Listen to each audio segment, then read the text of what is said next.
আলহামদুলিল্লাহ, মহান রব্বুল আলামিনের দরবারে অসংখ্য অগণিত শুকরিয়া যে মহান রব্বুল আলামিন আমাদেরকে পবিত্র মাহে রমজানের তৃতীয় জুমার নামাজ আদায়ের উদ্দেশ্যে আল্লাহ তাআলার ঘরে আসার বসার তৌফিক দান করেছেন।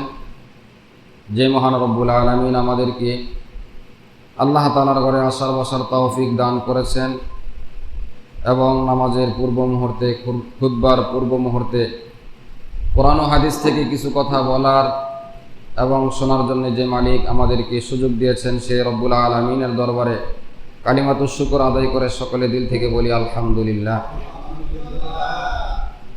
আমরা যে সময়টা পার করতেছি আজকে রমজানের দ্বিতীয় দশকের শেষ দিবস, অর্থাৎ মাগরিবের আগ পর্যন্ত রহমতের যে 10 দিন সেটা শেষ হয়ে যাবে। সূর্যাস্তর পর থেকেই নাজাতের দশক শুরু হয়ে যাবে, অর্থাৎ আউয়ালুহু রহমাতুন, রমজানের প্রথম দশক রহমতের, আউসাতুহু মাগফিরাতুন, এবং মাঝের যে দশক সে 10 দিন হলো রহমতের মাগফিরাতের শেষের দশক, আখিরুহু ইতকুম মিন আযাবিন নার, শেষের দশক হলো জাহান্নাম থেকে নাজাতের। প্রথম দশক শেষ হয়ে গেল, দ্বিতীয় দশক আজকে শেষ হয়ে যাবে। মাগরিবের পর থেকে নাজাতের দশক শুরু হয়ে যাবে। তো রমজানের প্রতিটা মুহূর্ত অনেক দামি। কেমন দামি? নফলের মর্যাদা ফরজের সমতুল্য দেওয়া হয়েছে। একটা নফল আদায় করলে একটা ফরজের সমতুল্য সওয়াব আল্লাহ তাআলা দান করেন এই রমজানের উসিলায়। এই সুযোগ রমজানের বাইরে আর আসবে না, থাকবে না। এজন্য রমজানের প্রতিটা মুহূর্ত, প্রতিটা সময় অনেক দামি সময়। বিশেষ করে রমজানের শেষ দশক, লাইলাতুল কদর আল্লাহ তাআলা রেখেছেন বেজর রজনীগুলোতে, 21, 23, 25, 27, 29 এই রাত্রিগুলোতে আল্লাহ তাআলা লাইলাতুল কদর রেখেছেন রমজানের শেষ দশকে। আল্লাহ রব্বুল আলামিন আমাদের সকলের ভাগ্যে লাইলাতুল কদরকে নসিব করেন, সকলে বলি আমিন। যে আয়াতে কারিমা তেলাওয়াত করেছি এবং রসুলের অসংখ্য হাদিস থেকে 2টি হাদিস তেলাওয়াত করেছি, এগুলোকে সামনে নিয়ে কথা বলার চেষ্টা করব। মা তৌফিকি ইল্লা বিল্লাহ। হাদিস শরীফের মধ্যে নবীজি বলেছেন, বুনিয়াল ইসলামু আলা খামসিন শাহাদাতি আল্লা ইলাহা ইল্লাল্লাহ ওয়া আন্না মুহাম্মাদার রাসূলুল্লাহ ওয়া ইকামিস সালাহ ওয়া ইতাইজ যাকাত ওয়াল হজ্জি ওয়া সাওমি রমাদান। ইসলামের যে বুনিয়াদ বা ভিত্তি 5টা জিনিসের উপরে। 1 নম্বর শাহাদাতি আল্লা ইলাহা ইল্লাল্লাহ, এ কথার সাক্ষ্য দেওয়া যে আল্লাহ ছাড়া কোনো মাবুদ নাই। আন্না মুহাম্মাদার রাসূলুল্লাহ, এবং মুহাম্মদ সাল্লাল্লাহু আলাইহি সাল্লাম আল্লাহ তাআলার রাসূল। ওয়া ইকামিস সালাহ, 2 নম্বর হলো সালাত আদায় করা, নামাজ আদায় করা। 3 নম্বর ওয়া ইতাইজ যাকাত, যাদেরকে আল্লাহ তাআলা সম্পদ দিয়েছেন, সম্পদশালী বানিয়েছেন, সম্পদের মালিক যে হয়েছে তাকে যাকাত দেওয়ার জন্য বলা হয়েছে। 4 আল হজ্জ, যাদেরকে আল্লাহ তাআলা হজ করার সামর্থ্য দিয়েছেন, হজ করা। অসৌমি রমাদান, রমজানের রোজা রাখা। এই 5টা বুনিয়াদের মধ্যে একসাথে সবচেয়ে বেশি পাওয়া যায় রমজানে। ইমানের সাথে সালাত, রোজা, যাকাত, শুধু হজটা বাকি থাকে। তো 4টাই একসাথে পাওয়া যায় এই রমজান মাসে। তো ইসলামের ভিত্তি 5টি, এর মধ্যে অন্যতম হলো যাকাত। নামাজ যেরকম ফরজ, ঠিক তদ্রূপভাবে যাকাতও ইসলামের বুনিয়াদ বা ভিত্তি, ফরজ। যে 5টা রকম বলা হয়েছে, ভিত্তি বলা হয়েছে, সেগুলোর মধ্যে একটা হলো যাকাত। আল্লাহ রাব্বুল আলামিন বলেন, ওয়া আকিমুস সালাতা ওয়া আতুজ যাকাতা ওয়া আকরিদুল্লাহা করদান হাসানা। তোমরা কি করো? আল্লাহ তাআলাকে কর্জে হাসানা, উত্তম ঋণ দান করো। রমজানের মাধ্যমে, সিয়ামের মাধ্যমে যেরকম আল্লাহ তাআলার প্রিয় হওয়া যায়, আল্লাহ তাআলার নৈকট্য অর্জন করা যায়, তাকওয়া অর্জন করা যায়, যাকাতের মাধ্যমেও বান্দার সাথে বান্দার মহব্বত, ভালোবাসা তৈরি হয়, একে অন্যের উপর দয়া অনুগ্রহ হয়। তো আল্লাহ তাআলা রমজান মাস দিয়েছেন আল্লাহ তাআলার সাথে গভীর সম্পর্ক করার জন্যে, তাকওয়া অর্জনের জন্যে। আবার এই মাসেই যাদের উপরে যাকাত ফরজ, যাকাত আদায় করার জন্য বলা হয়েছে। তবে রমজানে আদায় করতে হবে জরুরি না, বছরের যে কোনো সময় আদায় করা যায়। তো তাকওয়া অর্জনের মাস এটা, যদি রমজানে আদায় করি তাহলে 70 গুণ বেশি সওয়াব হবে।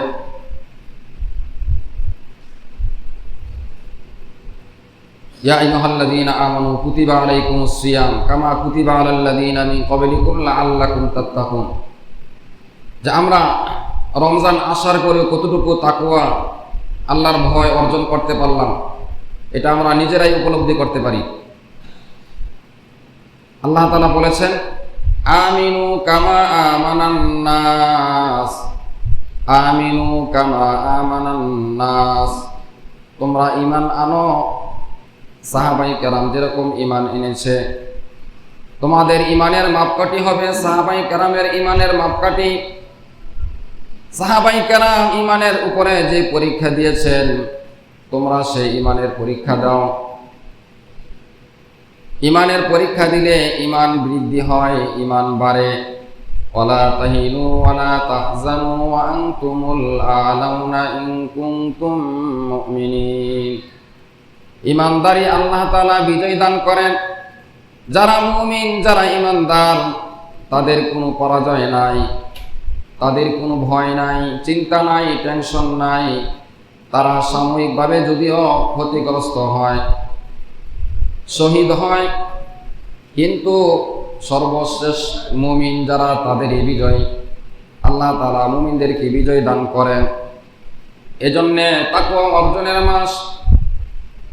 যদি রমজানের রোজার পরিপূর্ণ হক আদায় করে আমরা সিয়াম পালন করতে পারি, তাহলে অবশ্যই আল্লাহ তাআলার ভয়, তাকওয়া আমাদের দিলে অর্জন হবে।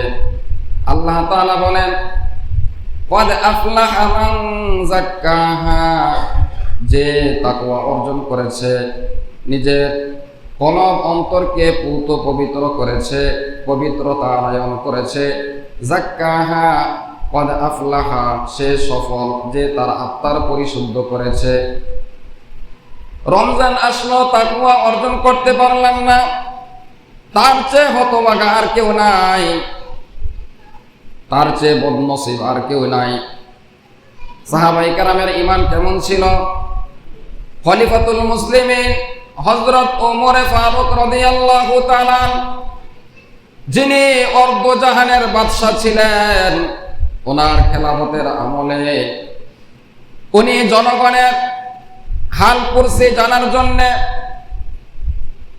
জনগণের সরজমিনে অবস্থা পর্যবেক্ষণের জন্য, কখনো রাতের বেলা, কখনো দিনের বেলা, বিভিন্ন সময় মানুষের অবস্থা যাচাইয়ের জন্য ছদ্মবেশে খলিফাতুল মুসলিমিন, যিনি অর্ধজাহানের বাদশা হযরত ওমর রাদিয়াল্লাহু তাআলা, মানুষের অবস্থা যাচাই বাছাই করার জন্য ছদ্মবেশে তিনি বের হয়ে যেতেন,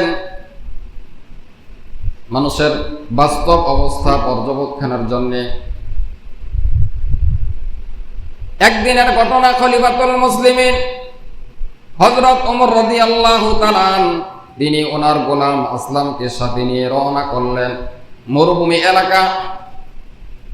মরুভূমি দিয়ে যখন তিনি রওনা করলেন, যাইতে যাইতে লম্বা সফর করার কারণে দূর থেকে দেখা যায় একজন রাখাল বকরি চড়াচ্ছে মরুভূমির মধ্যে। দীর্ঘ পথ সফরের কারণে খলিফাতুল মুসলিমিনের পিপাসা লেগেছে, ক্ষুধা লেগেছে। এবার ওই বকরির রাখালের কাছে গিয়ে বলে, হে বকরির রাখাল, আমার অনেক পিপাসা লেগেছে, আমার অনেক ক্ষুধা লেগেছে, তোমার যে বকরির পাল দেখা যায়, এই বকরির পাল থেকে আমাকে একটা বকরি দাও, যে বকরি থেকে আমি দুধ দহন করে আমার পিপাসা নিবারণ করব। ওই বকরির রাখাল বলতেছে, হে পথিক মুসাফির ভাই, আমি এই বকরির রাখালি করি, আমি এই বকরির মালিক নই। আমার একজন মালিক রয়েছে, মনিব রয়েছে, আমি তার বেতনভুক্ত চাকর। এগুলো আমার নয়, আমার মালিকের অধীনে আমি কাজ করি। মালিক আমাকে অনুমতি দেয় নাই কাউকে বকরির দুধ পান করার, আমি দিতে পারবো না। যাও যাও। খলিফাতুল মুসলিমিন তিনি তো অর্ধজাহানের বাদশাহ। তৎকালীন সময় কোনো ফেসবুক ইউটিউব ছিল না, যার কারণে মানুষ চিনত না। আমরা এখানে অনেকে রয়েছি যারা দেশের বাদশাহ, যারা প্রধানমন্ত্রী ছিলেন, স্বচক্ষে আমরা দেখি নাই, ফেসবুকের মাধ্যমে ইউটিউবে দেখেছি, হয়তো বা সরাসরি অনেকে দেখি নাই। তখন তো ফেসবুক ইউটিউব ছিল না। ওই রাখাল হযরত ওমর রাদিয়াল্লাহু আনহুকে চেনে না, বলতেছে দেওয়া যাবে না। খলিফাতুল মুসলিমিন এবার বলতেছে, দেখি আমি রাখালের ইমানের পরীক্ষা করি, আমার জামানার রাখালের ইমানের কি পাওয়ার। এবার খলিফাতুল মুসলিমিন ওই রাখালকে বলে, তোমার যে বকরিগুলো আছে এর থেকে একটা বকরি আমাকে আমার কাছে বিক্রি করে দাও, আমি তোমাকে উপযুক্ত মূল্য দিব, তাহলে তোমারও কিছু লাভ হলো, আমারও কিছু ফায়দা হলো। মালিক যদি তোমাকে জিজ্ঞেস করে, তুমি বলবে যে মরুভূমি এলাকা হারিয়ে গেছে, অথবা জঙ্গল থেকে এসে বাঘ হিংস্র প্রাণী নিয়ে গেছে। এবার রাখাল বলতেছে, হে মুসাফির ভাই, আমি আমার মনিবের বিশ্বস্ত রাখাল, আমি যদি আমার বাদশাকে, আমার মালিককে আমি কথা বলি তাহলে বিশ্বাস করবে, কারণ মালিকের আমার প্রতি বিশ্বাস আছে। কিন্তু ইয়া হাযা ফাইনাল্লাহ, হে পথিক, তাহলে আল্লাহ কোথায়? আমি আমার মালিককে বুঝ দিতে পারবো, মালিক বিশ্বাস করবে, কোনো সন্দেহ নাই। কিন্তু যিনি মালিকের মালিক, বাদশাহ, আহকামুল হাকিমিন, আল্লাহ রাব্বুল আলামিন, আমি আল্লাহ তাআলার কাছে কি জবাব দিব? খলিফাতুল মুসলিমিন ওনার খেলাফতের আমলে একজন রাখালের ইমান যখন এই দেখলেন, তিনি সাথে সাথে ওই রাখালের কপালে চুমু খেলেন এবং মুআনাকা করে তার জন্য দোয়া করলেন, আর বললেন, আয় আল্লাহ, যদি এরকম ইমানদার লোক থাকে একজন রাখাল, তাহলে আল্লাহ তাআলা এই দুনিয়াকে ধ্বংস করবেন না, তার কারণে আল্লাহ তাআলা বাকি রাখবেন। এই ছিল সাহাবায়ে কেরামের ঈমান। আল্লাহ তাআলা বলেন, আমিনু কামা আমানান নাস, তোমরা ঈমান আনো সাহাবায়ে কেরাম যেরকম ঈমান এনেছে তাদের ঈমানের মতো ঈমান। তারা হলো কষ্টি পাথর, ঈমানের মানদণ্ড হলো সাহাবায়ে কেরাম। শুধু তাই নয়, খলিফাতুল মুসলিমিন মানুষের অবস্থা জানার জন্য রাতের বেলা বের হতেন। একদিনের ঘটনা, সারা রাত তিনি সফর করতেছেন, বাড়ির ভিতর দিয়ে হঠাৎ সুবহে সাদিকের পূর্ব মুহূর্তে এক ঘর থেকে আওয়াজ আসতেছে। মা এবং মেয়ে দুইজন কথোপকথন করতেছে, কথা বলতেছে। মা মেয়েকে বলতেছে, হ্যাঁ মেয়ে, আমি যে বকরির দুধ দহন করেছি এই দুধের সাথে কিছু পানি মিশিয়ে দাও। মেয়ে বলতেছে, হে আমার মা, খলিফাতুল মুসলিমিন হযরত ওমর রাদিয়াল্লাহু তাআলা তিনি ফরমান জারি করেছেন, দুধের সাথে যারা পানি মিশাইবে এটা তাদের জন্য দণ্ডনীয় অপরাধ, এটা মিশানো যাবে না। মেয়ে মাকে বলতেছে, মিশানো যাবে না, এটা অপরাধ, কারণ খলিফাতুল মুসলিমিন নিষেধ করেছেন। এবার মা বলে, হে মেয়ে, এই গভীর রজনীতে, অন্ধকার রজনীতে খলিফাতুল মুসলিমিন দেখবে না,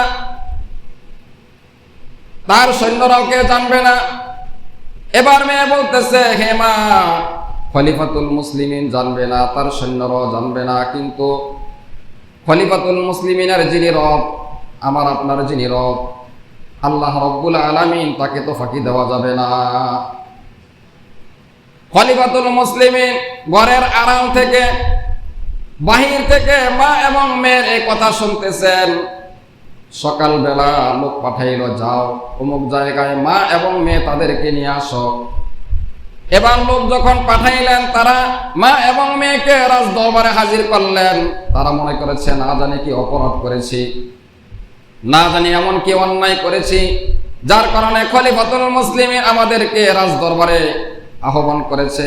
এবার যাওয়ার পরে খলিফাতুল মুসলিমিন বলতেছে, হে মা মহিলা, তোমার যে মেয়ে রয়েছে, এ মেয়ের ব্যাপারে আমার ছেলের সাথে তোমার মেয়েকে, আমি আমার ছেলেকে তোমার মেয়েকে বিবাহ করাইতে চাই। এই কারণে যে তোমার মেয়ের তাকওয়া দেখে, আল্লাহ তাআলার ভয় দেখে আমার পছন্দ হয়ে গেছে। খলিফাতুল মুসলিমিন হযরত ওমর রাদিয়াল্লাহু তাআলা ওনার ছেলের জন্য বিয়ার প্রস্তাব পাঠাইলেন। অথচ এই জমানায় নবীজি হাদিসের মধ্যে বলেছেন, যখন তোমরা বিবাহের প্রস্তাব দাও, তুনকাহুল মারআতু লিআরবাইন লিমালিহা ওয়া লিহাসাবিহা ওয়া লিজামালিহা ফাজবার বিযাতিদ দ্বীন। তোমরা চারটা জিনিস দেখবে, দিনদারিত্ব দেখবে, সম্পদ দেখবে, সুন্দর দেখবে, ভালো বংশ দেখবে। ওয়া লিমালিহা ওয়া লিহাসাবিহা, সম্পদ দেখবে, ভালো বংশ দেখবে। ওয়া লিজামালিহা, সৌন্দর্য দেখবে। চতুর্থ নম্বর ফাজবার বিযাতিদ দ্বীন, তবে 4 নম্বর হলো দিনদারিত্ব দেখবে। নবীজি বলেন, তিনটা যদি নাও থাকে, যদি একটা মেয়ের মধ্যে 4 নম্বর যে গুণটা দিনদারিত্ব, আল্লাহ তাআলার ভয়, নামাজ, কোরআন তেলাওয়াত, জিকির আজকার, এমন গুণ যদি ওই মেয়ের মধ্যে পাওয়া যায়, ওই পাত্রীর মধ্যে পাওয়া যায়, তাহলে তোমরা সেই গুণটাকে তোমরা বেশি প্রাধান্য দিবে। আমরা কি এটা প্রাধান্য দেই না? সৌন্দর্য প্রাধান্য দেই, সম্পদ, দিনদারিত্বকে প্রাধান্য দেই না। অথচ অর্ধজাহানের খলিফা হযরত ওমর রাদিয়াল্লাহু তাআলা একজন হতদরিদ্র মহিলার মেয়ের ব্যাপারে নিজের সন্তানের জন্য বিবাহের প্রস্তাব পাঠাইলেন। এর দ্বারা বোঝা যায় তাদের কাছে তাকওয়ার মর্যাদা বেশি ছিল। আল্লাহ রাব্বুল আলামিন কুরআনুল কারীমের সূরাতুল হুজুরাতের মধ্যে বলেন, ইন্না আকরামাকুম ইনদাল্লাহি আতকাকুম। আল্লাহ তাআলার কাছে সবচেয়ে দামি হলো যে মুত্তাকি, পরহেজগার, আল্লাহ তাআলাকে যে ভয় করে, আল্লাহ তাআলাকে যে বান্দা সবচেয়ে বেশি ভয় করে, আল্লাহ তাআলা ওই বান্দাকে সবচেয়ে বেশি ভালোবাসেন। আল্লাহ তাআলার কাছে ওই বান্দার সবচেয়ে বেশি মর্যাদা। আমাদের কাছে মর্যাদা, যার অনেক ডিগ্রি রয়েছে, অনেক সম্পদশালী, অনেক রাজত্বের মালিক, তাদের মর্যাদা আমাদের কাছে, রব্বুল আলামিনের কাছে এগুলোর মর্যাদা নাই। আল্লাহ তাআলার কাছে মর্যাদা, ইন্না আকরামাকুম ইনদাল্লাহি আতকাকুম। যার দিলে আল্লাহ তাআলার ভয় যত বেশি, আল্লাহ তাআলার কাছে সেই বান্দা তত বেশি প্রিয়। আল্লাহ তাআলার প্রিয় হওয়ার জন্য দিলে আল্লাহ তাআলার ভয় থাকা লাগবে। ফাত্তাকুল্লাহা মাসতাতাতুম, তোমরা যথাসাধ্য আল্লাহ তাআলাকে ভয় করো। আল্লাহ তাআলাকে যে বান্দা ভয় করে, ওমাইয়াত্তাকিল্লাহ, যে আল্লাহ তাআলাকে ভয় করে, ফাহুয়া হাসবু, ওই বান্দার জন্য আল্লাহ তাআলা দুনিয়া এবং আখিরাতে যথেষ্ট হয়ে যান। শুধু তাই নয়, আল্লাহ তাআলা ওই বান্দার জন্য এমন জায়গা থেকে রিজিকের ব্যবস্থা করবেন, খাবারের ব্যবস্থা করবেন, সেটা যা তার কোনো ধারণাও ছিল না। ওমাইয়াত্তাকিল্লাহ ইয়াজআল লাহু মাখরাজা, আল্লাহ তাআলা তার ধারণার বাহির থেকে যে আল্লাহ তাআলাকে ভয় করবে, তার জন্য আল্লাহ তাআলা রিজিকের ব্যবস্থা করেন। এজন্য বান্দার সবচেয়ে বড় অর্জন হলো আল্লাহ তাআলার ভয় দিলে অর্জন করা। এই রমজান আল্লাহ তাআলা দিয়েছেন সেই তাকওয়া অর্জনের মাস, তাকওয়া অর্জনের জন্য। কিন্তু আমি আর আপনি কতটুকু তাকওয়া অর্জন করতে পারলাম, এটা নিজেরাই মাপিনি। আমরা নিজেরাই অনুধাবন করতে পারবো। রমজান আসলো, কতটুকু তাকওয়া অর্জন করলাম, না আগের মতো রয়ে গেলাম? যদি আগের মতো থেকে যায় তাহলে কোনো ফায়দা হলো না। এজন্য তাকওয়া অর্জনের মাস, তাকওয়া অর্জন করতে হবে। ঠিক তদ্রূপ ভাবে রমজানের সিয়ামের মাধ্যমে যেরকম তাকওয়া অর্জন করা যায়, আল্লাহ তাআলার নৈকট্য অর্জন করা যায়। আল্লাহ তাআলার ফরজ আরেকটা বিধান হলো যাকাত, যে যাকাতের মাধ্যমে পরস্পরের মধ্যে মানুষের অধিকার আদায় হয়। সমাজের মধ্যে যারা হত দরিদ্র, যারা অসহায় দুস্থ গরিব, তাদের উপরে যখন যাকাতকে প্রদান করা হয়, ধনীরা গরিবের উপরে যাকাত প্রদান করে, তখন পরস্পরের মধ্যে সমঝোতা এসে যায়। আল্লাহ তাআলা এটা চান না যে সমস্ত সম্পদগুলো কিছু মানুষের হাতে শুধু এগুলো থাকবে না, সমস্ত সম্পদ সমানভাবে বন্টনভাবে সকলের মাঝে সমানভাবে দান করবে। আল্লাহ তাআলা বলেন ওয়াকিমুস সালাতা ওয়া আতুজ যাকাত। কুরআনুল কারীমের বিভিন্ন জায়গায় আল্লাহ তাআলা যেখানে নামাজের কথা বলেছেন সেখানে যাকাতের কথা বলেছেন। ওয়াকিমুস সালাতা ওয়া আতুজ যাকাত ওয়া আকরিদুল্লাহা করদান হাসানা। তোমরা নামাজ আদায় করো, যাকাত আদায় করো, এবং আল্লাহ তাআলা বলেন আমাকে উত্তম কর্জে হাসানা দাও, যার বিনিময়ে আমি তোমাদেরকে পরকালে দিব, জান্নাতে দিব। কর্জে হাসানা দাও। আল্লাহ তাআলা তো গরিব নন। আল্লাহ তাআলা বুঝাইতে চাইলেন আমাকে দেওয়া মানে আমার যারা দরিদ্র বান্দা রয়েছে তাদেরকে দেওয়া মানে আমাকে দেওয়া। আল্লাহ তাআলা কুরআনুল কারীমের মধ্যে বলেন আল্লাহুল গনি ওয়া আনতুমুল ফুকারা। আমি হলাম ধনী আর দুনিয়ার সমস্ত মানুষগুলো হলো ফকির, কাঙ্গাল, ভিক্ষুক। তাহলে সে আয়াতে আল্লাহ বলেছেন আমি হলাম ধনী, দুনিয়ার সকল মানুষ দরিদ্র, ফকির। আল্লাহুল গনি ওয়া আনতুমুল ফুকারা, সকলেই ফকির। কিন্তু আল্লাহ তাআলা এই আয়াতে বলেছেন যারা আল্লাহ তাআলাকে কর্জে হাসানা দিবে, আল্লাহ তাআলা তাদেরকে উত্তম বিনিময়ে দান করবে। এই আয়াতের ব্যাখ্যা হলো আল্লাহ তাআলাকে দেওয়া মানে আল্লাহ তাআলার যারা দরিদ্র বান্দা রয়েছে তাদেরকে যারা কর্জে হাসানা দিবে, দান করবে, যাকাত আদায় করবে, তাকে দেওয়া মানে আল্লাহ তাআলাকে দেওয়া। আল্লাহ রাব্বুল আলামিন বলেন সূরাতুল বাকারা 3 নম্বর পারার প্রথম পৃষ্ঠায় আয়াতুল কুরসির আগের আয়াত আল্লাহ তাআলা বলেন ইয়া আইয়ুহাল্লাযীনা আমানু আনফিকু। হে আমার ঈমানদার বান্দারা, তোমরা তোমাদেরকে যে সম্পদ দান করেছে সেগুলো থেকে খরচ করো। ইয়াউমুল লা বাইউন ফীহি ওয়ালা খুল্লাতু ওয়ালা শাফাআহ। ওই দিন আসার পূর্বে যেদিন কোনো বেচা কিনা চলবে না, কোনো বন্ধুত্ব কাজে আসবে না, কোনো সুপারিশ গ্রহণ করা হবে না। ফীহি ওয়ালা খুল্লাতু ওয়ালা শাফাআহ ওয়াল কাফিরুনা হুমুজ যালিমুন। আর কাফেররা হবে সবচেয়ে জালেম। ওই দিন আসার পূর্বে দান করার জন্য বলেছেন।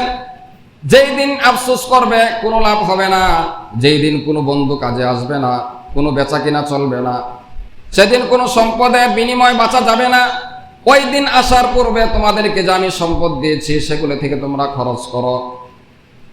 আল্লাহ তাআলা বলেন ইয়া আইয়ুহাল্লাযীনা আমানু লা তুলহিকুম আমওয়ালুকুম ওয়ালা আওলাদুকুম আন যিকরিল্লাহ ওয়া মান ইয়াফআল যালিকা ফাউলাইকা হুমুল খাসিরুন। হে আমার ঈমানদার বান্দারা, তোমাদের ধন সম্পদ, তোমাদের সন্তান যেন তোমাদেরকে আমার স্মরণ থেকে, আমার জিকির থেকে, আমি রব্বুল আলামিনের স্মরণ থেকে গাফেল না করে, উদাসীন না বানায়। তোমাদের সম্পদ, তোমাদের সন্তান যেন তোমাদেরকে জাহান্নামে নিয়ে না যায়, জাহান্নামে নেওয়ার যাতে কারণ না হয়। লা তুলহিকুম আমওয়ালুকুম ওয়ালা আওলাদুকুম আন যিকরিল্লাহ, আল্লাহ তাআলার জিকির থেকে যেন তোমাদেরকে গাফেল না করতে পারে। ফাউলাইকা হুমুল খাসিরুন, যাদেরকে সম্পদ এবং সন্তানের কারণে আল্লাহ তাআলার স্মরণ থেকে দূরে সরাইয়া দেয় তারা হবে পরকালে ফাউলাইকা হুমুল খাসিরুন, সবচেয়ে বড় ক্ষতিগ্রস্ত।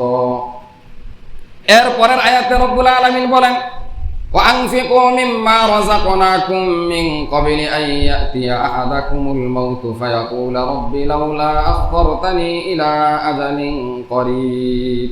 ওয়া আনফিকু, তোমরা খরচ করো, তোমরা দান করো, সদকা করো, যাকাত আদায় করো। রাযাকনাকুম মিন ক্বাবলি আন ইয়াতিয়া আহাদাকুমুল মাউত, মৃত্যু আসার আগে, মৃত্যু আসার পর, সাকরাতুল মাউত দেখার পর বান্দা আফসোস করবে। ফাআসাদদাকু ওয়া আকুম মিনাস সালিহিন। সাকরাতুল মাউত, মৃত্যুর যন্ত্রণা বান্দা যখন অনুভব করবে ঠিক সে মুহূর্তে বলবে আল্লাহ ফাআসাদদাকু ওয়া আকুম মিনাস সালিহিন, আয় আল্লাহ, আপনি আমাকে সামান্য একটু সুযোগ দেন। আমার বুঝে এসে গেছে, আমার যত সম্পদ আছে ফাআসসাদদাকু, আমি সদকা করব, ওয়া আকুম মিনাস সালিহিন, এবং আমি নেককার হয়ে যাব, সৎ মানুষ হয়ে যাব, দানবীর হয়ে যাব। আমার যত সম্পদ আছে এগুলো তোমাকে সন্তুষ্ট করার জন্য আমাকে একটু সুযোগ দেন, আমি এগুলো দান করে আসি।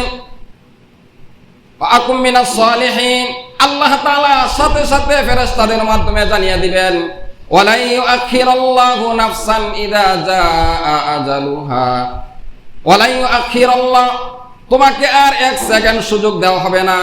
তোমাকে 60 বছরের হায়াতের সুযোগ দেওয়া হয়েছিল, 70 বছর হায়াতের সুযোগ দেওয়া হয়েছিল। এত লম্বা সময় পাওয়ার পরেও তুমি তোমার পরিপূর্ণ হক আদায় করো নাই, আত্মীয় স্বজনের হক আদায় করো নাই, গরিবের হক আদায় করো নাই, তোমার প্রতিবেশীর হক আদায় করো নাই। তোমার বাড়ির পাশে না খেয়ে থাকতো, অনেক কষ্ট করত, তুমি আরামে বিলাসিতায় জীবন যাপন করেছ। তুমি আমার সেই সমস্ত বান্দাদেরকে দান করো নাই, অনুগ্রহ করো নাই। আমি তোমার উপরে অনুগ্রহ করে সম্পদশালী বানিয়েছিলাম, তোমার পাশে একজনকে হতদরিদ্র বানিয়েছি, আবার তোমাকে সম্পদশালী বানিয়েছি। এটা ছিল তোমার উপরে আমার অনুগ্রহ, করুণা। তুমি আমার বান্দার উপরে অনুগ্রহ করো নাই।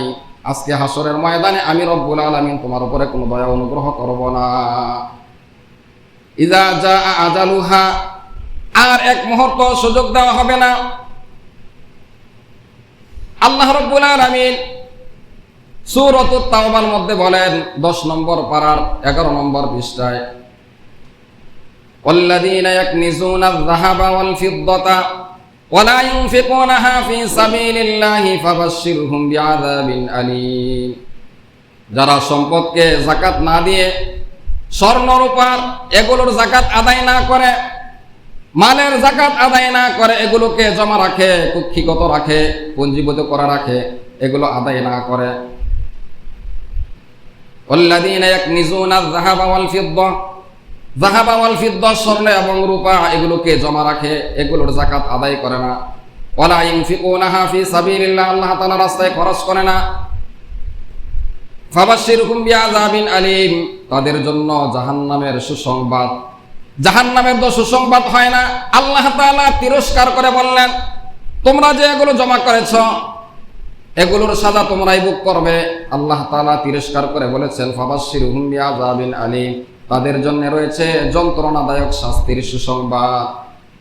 শুধু তাই নয়, আল্লাহ তাআলা পরের আয়াতে বলেন, ইয়াউমা ইউহমা আলাইহা ফী নারি জাহান্নামা ফাতুকওয়া বিহা জিবাহুহুম ওয়া জুনুবুহুম ওয়া যুহুরুহুম হাযা মা কানাজতুম লিআনফুসিকুম ফাযুকু মা কুনতুম তাকনিজুন। আল্লাহ তাআলা বলেন, ইয়াউমা ইউহমা আলাইহা, সেদিন অর্থাৎ কিয়ামতের দিন, বিচারের দিবসে আল্লাহ রব্বুল আলামিন তার সমস্ত সম্পদগুলোকে সাপের আকৃতিতে দান করবেন। সেগুলো সাপ হবে, বিষধর ভয়ঙ্কর সাপ। তার গলার মধ্যে সেই সাপ পেঁচাইবে, পেঁচিয়ে তার কপালের মধ্যে, তার ললাটে সাপ দংশন করবে, তার গালের মধ্যে দংশন করবে। ইয়াউমা ইউহমা আলাইহা ফী নারি জাহান্নাম, তার সম্পদগুলোকে আগুনে গলিত করে তাকে তার কপালে ছেঁকা দেওয়া হবে, তার পাজরে ছেঁকা দেওয়া হবে, তার পিছনে পিঠে ছেঁকা দেওয়া হবে।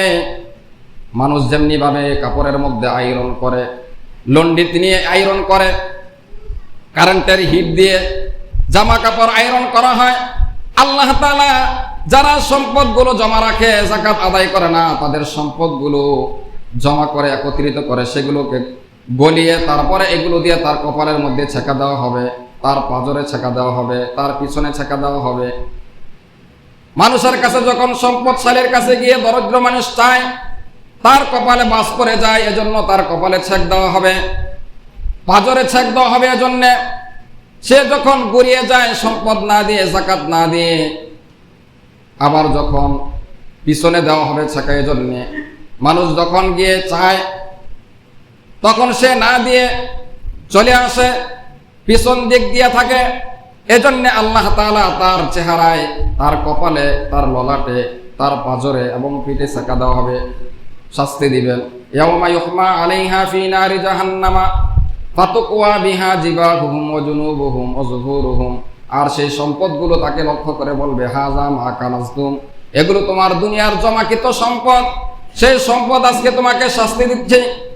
তুমি যে জমা করেছিলে এগুলোর যাকাত আদায় করো নাই, আমি সেই সম্পদ যেগুলো তুমি জমা করেছো, সম্পদ তাকে লক্ষ্য করে বলতে থাকবে, সম্পদ তাকে বলবে যে আমি তোমার সেই সম্পদ। বুখারী শরীফের হাদিস 4565 নম্বর হাদিস, হযরত আবু হুরায়রা রাদিয়াল্লাহু তাআলা তিনি হাদিস বর্ণনা করেন, নবীজি বলেছেন মান আতাহুল্লাহু মালান, আল্লাহ তাআলা যাকে সম্পদশালী বানিয়েছেন, যাকে ধনী বানিয়েছেন, যার উপরে যাকাত ওয়াজিব ফরজ, মান আতাহুল্লাহু মালান ফালাম ইউআদ্দি যাকাতাহু, তার উপরে যাকাত ওয়াজিব, মুসিলা লাহু ইয়াউমাল কিয়ামাতি সুজাআন আকরা লাহু জাবিবাতা, তার সম্পদগুলোকে আল্লাহ তাআলা সাপের আকৃতি দান করবেন। সেই সাপ বিষধর সাপ, ভয়ঙ্কর সাপ, তার সম্পদগুলো সাপ হয়ে তার গলার মধ্যে পেঁচাইবে, এবার পেঁচে পুরা শরীর তার সেই সাপ পেঁচাইবে, এবার তার চেহারার মধ্যে, তার চোয়ালে, তার গালে, তার কপালে সাপ দংশন করতে থাকবে, আর বারবার সম্পদ বলবে আনা মালুকা আনা কানজুকা, আমি তোমার সেই দুনিয়ার সংরক্ষিত সম্পদ, তোমার সেই মাল যেগুলো তুমি যাকাত আদায় করতে না, এগুলো সেই সম্পদ যেগুলো তুমি পুঙ্খানুপুঙ্খানুভাবে তুমি যাকাত আদায় করতে না, সামান্য কিছু দিয়ে মনে করতে যে তুমি আদায় করে দিয়েছো, কোনো হিসাব ছাড়া, এমনি দিয়ে দিতে হিসাব ছাড়া। অনেকে আছে কিছু দেয়, হিসাব করে দেয় না, তো সম্পদ সেদিন তাকে এইভাবে শাস্তি দিবে, আর বলতে থাকবে আমি তোমার সেই জমানো সম্পদ। কারণ এই সম্পদ এটা আল্লাহ তাআলার অনুগ্রহ, আল্লাহ তাআলা সবাইকে দেন না।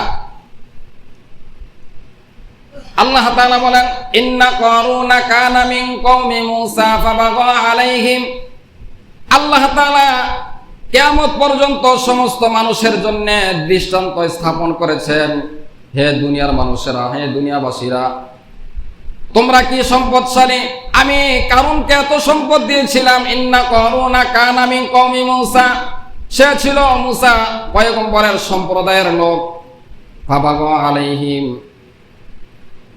পয়গম্বর মূসার কওমের লোক, ওয়া আতাইনাহু মিনাল কুনুজি মা, কোরআনের আয়াতে আল্লাহ তাআলা বলেন আমি কারুনকে এত সম্পদ দিয়েছিলাম, তার সম্পদের শুধু চাবিগুলো বহন করার জন্য অনেকগুলো শক্তিশালী যুবক যেগুলো বহন করতে লাগতো, তার সম্পদের শুধু চাবিগুলো, কুনুজিমা মাফাতিহাহু লাতানু বিল উসবাতি উলিল কুওয়া ইয ক্বালা লাহু কওমুহু লা তাফরাহ ইন্নাল্লাহা লা ইউহিব্বুল ফারিহিন। এবার যখন আল্লাহ তাআলা পয়গম্বর মূসাকে বললেন হে আমার বন্ধু, আপনি তার কাছে গিয়ে যাকাত চান তার সম্পদের, আমি যে অনুগ্রহ করে তাকে সম্পদশালী বানিয়েছি, সে যেন তার সম্পদের যাকাত আদায় করে, সে যেন অহংকার না করে, লা তাফরাহ, সে যেন অহংকার না করে, তাকাব্বুরি না করে, তার সম্পদের বাহাদুরি না দেখায়। ইন্নাল্লাহা লা ইউহিব্বুল ফারিহিন, নিশ্চয়ই আমি রব্বুল আলামিন অহংকারীকে পছন্দ করি না, সম্পদের দাম্ভিকতাকে আমি পছন্দ করি না, সে যেন অহংকারী না করে। পয়গম্বর মূসা যখন তার কাছে গিয়ে যাকাত চাইলেন তার সম্পদের, তখন সে বলতেছে ওয়ালা ইন্নামা উতিতুহু আলা ইলমিন ইনদি, এই যে সম্পদ দেখতেছ, যেগুলোর শুধু চাবি গ্রহণ করার জন্য শত শত যুবক লাগে, এই সম্পদগুলো আমার যোগ্যতায় অর্জন করেছি, এগুলো আমার অর্জিত সম্পদ। আল্লাহ তাআলার অনুগ্রহকে সে ভুলে যায়। আল্লাহ তাআলা বললেন হে পয়গম্বর মূসা, আপনি তাকে জানিয়ে দেন তার পূর্বে অনেক জাতি ছিল, অনেক সম্প্রদায় ছিল, যারা তার মতো সম্পদশালী ছিল, তাদের সম্পদগুলো আমি ধ্বংস করে দিয়েছি।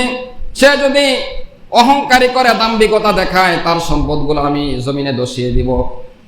এরপরে আল্লাহ তাআলা লম্বা ঘটনা আমরা জানি, ঘটনা বলা উদ্দেশ্য না, আল্লাহ তাআলা কারুনের মতো সম্পদশালীকে আল্লাহ তাআলা সম্পদ সহ তাকে জমিনের মধ্যে দাবিয়ে দিয়েছেন। কোরআনের আয়াত, আল্লাহ তাআলা তার সম্পদগুলো একেবারে জমিনে, সব সম্পদ তাকে সহ আল্লাহ তাআলা জমিন গ্রাস করে নিল কিয়ামত পর্যন্ত, কারণ তার সম্পদ সহ জমিনের নিচে যাইতে থাকবে। আল্লাহ তাআলা কিয়ামত পর্যন্ত যত মানুষ দুনিয়াতে আসবে তাদেরকে উপদেশ গ্রহণ করার জন্য এই ঘটনা আল্লাহ তাআলা কোরআনে এনেছেন, যাতে মানুষ এখান থেকে উপদেশ গ্রহণ করে যে আমি কি সম্পদের মালিক। কারুনের সম্পদের তুলনায় আমি আর আপনি তো কিছুই না, বর্তমান দুনিয়ার রাজা বাদশারা কিছুই না কারুনের সম্পদের কাছে। তার সম্পদের যাকাত আদায় না করার কারণে আল্লাহ তাআলা সেই দৃষ্টান্ত রেখে দিয়েছেন, আমি আর আপনি সম্পদ না দিলে সাথে সাথে আযাব আসবে না, কিন্তু কিয়ামতের ময়দানে সেগুলোর আযাব ভোগ করতে হবে, নিশ্চিত এগুলোর শাস্তি ভোগ করতে হবে। আমি কষ্ট করে উপার্জন করলাম, আবার আমি এগুলো যাকাত আদায় না করে সন্তানের জন্য রেখে গেলাম, ভোগ করবে সন্তান। আর অপরদিকে কষ্ট করলাম দুনিয়াতে আমি অর্জন করতে গিয়ে, আবার পরকালেও আল্লাহ তাআলার কাছে হিসাবও দিতে হবে, আমি জাহান্নামের শাস্তিও গ্রহণ করতে হবে। তাহলে এর চেয়ে বোকামি কি হইতে পারে বলেন?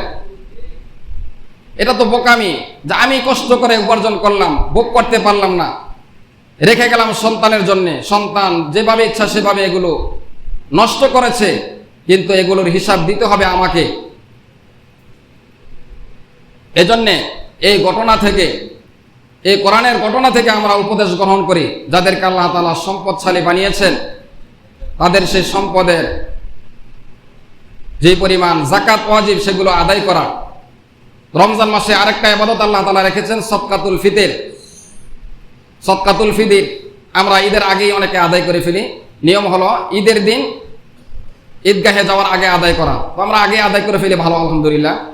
তো সেটাও আমরা আদায় করে দিব। এই বছর যেটা ধার্য করা হয়েছে 110 টাকা করে সর্বনিম্ন, আর সর্বোচ্চ হলো 2805 টাকা।